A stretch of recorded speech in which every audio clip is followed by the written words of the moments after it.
हजरत सुलेमान के लश्कर में ना एक हुदहुद नामी परिंदा भी था। लश्कर का कारकुन था परिंदा।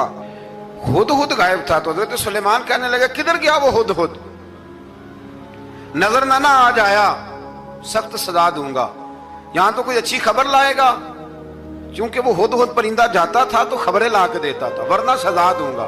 उतनी देर में हुदहुद भी आ गया।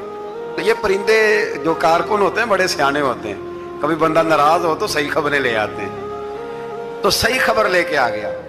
आते ही आके बैठा तो उसने हजरत सुलेमान अलैहिस्सलाम ने कहा कहाँ थे? अर्ज करने लगा हुजूर मैं मुल्क के सबा गया था, वहां एक औरत हुक्मरानी करती है, उसका नाम बिल्कीस है, बहुत बड़े तख्त पे बैठती है, 80 गज उसका तख्त लंबा है, 40 गज चौड़ा है और शायद 80 मान के 80 टन उसका वजन है। तो हुजूर वो सूरज को पूछते हैं। हज़रत सुलेमान ने फौरन खत लिखा, फरमाया जाकर उसे मेरा खत दे दो कि यहाँ तो कलमा पढ़ के हमारी फर्मा बरदार बन जाए, वरना तैयार हो जाए। जो अल्लाह के गैर को पूछते हैं हम उनके खिलाफ जंग करेंगे। वो जब लेके गए ना खत, ये हुदूद गया तो वो मीटिंग कर रही थी, उसके वजीर मशीर सारे बैठे थे। इसने जाके खत फेंक दिया मलका बिल्कीस की झोली में। उसने खत पढ़ा तो डर गई, वजीरों को बुलाया। हजरत सुलेमान, कुरान कहता है हजरत सुलेमान ने कहा था खत फेंक के ना तो साइड पे होके सुनना वो क्या कहता। बंदों के लिए मना है, परिंदों के लिए जायज है। बंदों के लिए मना है साइड पे होके सुनना।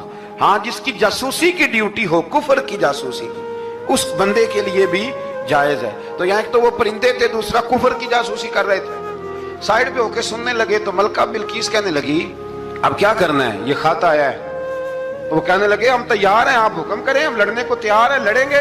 वो कहने लगी नहीं तेजी ना दिखाओ, कुरान मजीद कहता है कि वो कहने लगी जब लड़ाइयां होती हैं तो शहर तबाह होते हैं, मुल्क खंडर बन जाते हैं, लड़ाई मसले का हल नहीं है। उन्होंने कहा कि मैं नबी हूं, तो एक दफा आजमा लेते हैं कि नबी हैं कि नहीं। माज़अल्लाह आजमा लेते हैं। कैसे? कहने लगी तोहफे तो आए बेचते हैं, अगर माल पर दिल ललचा गया तो फिर नबी नहीं बादशाह है, और अगर माल पर दिल ललचाया ना तो फिर अल्लाह के कामिल बंदे। ये फर्क उसने उस वक्त बयान किया। उसने 500 कनीजें, 500 गुलाम, बड़े शानदार लिबास पहना के, 500 घोड़ा बड़ा तगड़ा, उसके ऊपर माल व असबाब रख के तैयारी करा के हजरत सुलेमान की तरफ भेजा। हुदहुद पहले से खबर लेके आ गया। हुजूर उसने ये प्रोग्राम बनाया है। वो जब आया सारा कुछ तो हजरत सुलेमान देख के जलाल में आ गए। फरमाने लगे उसे जाके कह दो तू मुझे क्या तोहफे भेजेगी, मेरे रब ने मुझे माला माल फरमाया हुआ है, ने माला माल किया मेरे मालिक ने। जा उसे जाके कह तू क्या तोहफे देगी। जब रब देता है तो फिर कोई कमी ना ना वो नहीं छोड़ता। बंदे क्या दे सकते हैं? बंदे तो बेचारे 10 देख के तो 10 दिन उनकी आंखें नहीं खुलती। फरमाया मुझे अल्लाह ने जो दिया है क्या बात है उसके देने की। तो फरमाया उसे कहो या फरमाबरदार होके आ जाए या जंग के लिए तैयार हो जाए, हम उसे उसके शहर से जलील करके निकाल देंगे। उसने जाकर जब पैगाम दिया तो और उन लोगों ने भी आके बताया कि वहां तो हम अजीब मंजर देख के आए हैं कि जानवर भी हाथ बांधे खड़े हैं, वहां तो जिन्नात, सरकश जिन्नात खड़े हैं। वो बादशाह नहीं, वो नबी हैं। वो जो 500 गुलाम और 500 कनीजें गई थी, हवाल सुनाया आके। तो मलका बिल्कीस ने फिर खत लिखा कि मैं फर्मा बरदार होके आ रही हूँ। माना क्या है, मैं कलमा पढ़ने के लिए आ रही हूँ। तो हज़रत सुलेमान ने कहा भाई अब इस तरह करो, जरा फर्श बिछाओ।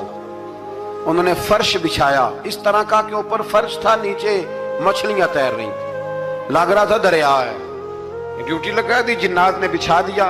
उधर हजरत सैयदना सुलेमान फरमाने लगे अब चूंकि मान के आ रही है तो उसे अपनी नबुव्वत की अलामतें भी दिखानी है।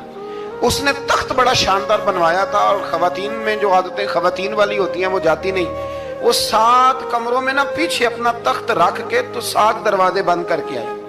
उस जमाने में एक रिवाज था, वो जुलेखा ने भी 7 दरवाजे मुकफ्फल के एक रिवाज था।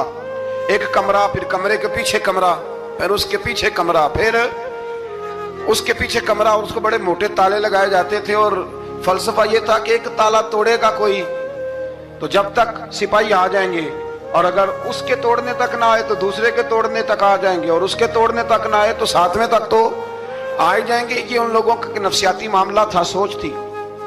7 कमरों में मुकफ्फल करके ना वो निकली। तो हजरत सुलेमान अलैहिस्सलाम कहने लगे भाई मुझे उसका तख्त चाहिए उसके आने से पहले, उसके आने से اس واقعے کی کیا ضرورت تھی قرآن پاک میں؟ یہ کیا حاجت تھی یہ تخت والی ساری بات قرآن نے کیوں بیان کی؟ پوچھیں آپ اپنے دل سے بھی اور انکار کرنے والے منکرین سے بھی، اس کی کیا ضرورت تھی؟ وہ جو کہتے ہیں جی ولی کی کرامت کی کیا ضرورت ہے، سیدھی سیدھی نماز پڑھو، روزہ رکھو، حج کرو، زکوٰۃ دو، تو پوچھو ان سے ایک سورت نمل کے اندر اس ساری تفصیل کی کیا ضرورت تھی؟ ختم ہو گئی جب وہ کلمہ جو پڑھ رہی ہے تو پھر اس سارے واقعے کو رب کیوں بیان فرماتا ہے؟ حضرت سیدنا سلیمان فرمانے لگے تخت چاہیے، اور چاہیے اس کے آنے سے پہلے۔ قال عفریت من الجن، جنوں میں سے ایک بہت بڑا جن بولا، کہنے لگا حضور آپ کا یہ تخت برخاست ہونے سے پہلے لے آؤں گا۔ یہ جو آپ میٹنگ کر رہے ہیں نا، یا آپ فیصلے ختم، کچھ نے لکھا صبح سے شام تک میٹنگ ہوتی ہے اور اس کو آنے میں پتہ نہیں کتنے دن لگیں گے، تو میں یہ برخاست ہونے سے پہلے، اور کچھ نے کہا جی آپ شرط کیوں لگاتے ہیں کہ صبح سے شام تک ہوتی ہے؟ اس جن نے کہا جی آپ 10 منٹ میں فارغ ہو جائیں، آپ فارغ ہوں گے تو تخت آ جائے گا۔ مفسرین نے لکھا ہے کہ جب قرآن کہتا ہے کہ اس نے کہا کہ آپ کے فارغ ہونے سے پہلے، اس کا مطلب ہے کہ جب آپ اٹھیں گے یہ جگہ خالی کر دیں گے تو تخت یہاں آئے گا۔ تو حضرت سلیمان کی تو بادشاہت تھی نا زمانے پہ، فرمانے لگے نہیں نہیں تو لیٹ ہے، تو لیٹ ہے، تو ہمیں جانتا ہی نہیں، یہ تو لیٹ ہے، ابھی ہماری طاقت اس سے زیادہ ہے۔ بڑی کمال بات لکھی ہے لکھنے والوں نے۔ ایک مفسر نے لکھا ہے کہ ابھی حضرت سلیمان نے غلاموں سے منگوایا ہے، اپنی بات کوئی نہیں کی، یہ حال ہے ان کے غلاموں کا، تو سردار کا عالم کیا ہوگا؟ حضرت سلیمان کہنے لگے بھی جلدی جائیے۔ قال الذی عنده علم من الکتاب انا آتیک بہ قبل ان یرتد الیک طرفک، تو اٹھا ان میں سے وہ جس کے پاس کتاب میں سے علم تھا، ساری کتاب کا بھی نہیں، علم من الکتاب، کتاب، وہ اٹھے جن کے پاس کتاب میں سے علم تھا، تو وہ اٹھ کے کہنے لگے حضور میں لے آؤں گا، کب؟ آپ کے آنکھ جھپکنے سے، میں آنکھ جھپکنے سے پہلے لے آؤں گا۔ تو حضرت سلیمان کہنے لگے تو ٹھیک ہے چل لا پھر، لا پھر۔ آنکھ جھپکنے سے پھر وہ تخت آ گیا۔ حضرت سلیمان سے پوچھا یہ کیا ہے؟ قال ھذا من فضل ربی، فرمانے لگے کچھ بھی نہیں۔ حضرت سلیمان کہنے لگے یہ میرے رب کا فضل ہے۔